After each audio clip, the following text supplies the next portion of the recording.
Hi guys, in front of me I have Samsung Galaxy S22 smartphone and I'm going to show you top 3 widgets for it. In order to start, we gotta open up the widget menu by tapping and holding on the home screen, choosing the widget section, and here we are. The first widget that I would highly recommend adding is the clock widget. Expand the clock section, choose any design you'd like, I'll go with this one.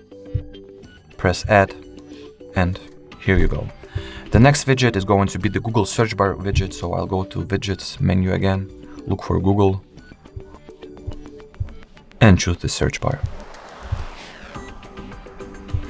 The last widget that I would highly recommend using would be the weather widget, so look up for the weather category, it is right here.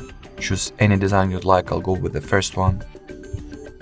Choose a city, and here you have the weather widget as well. In order to change its placing, just tap and hold and rotate it. I'll just adjust my widgets the following way.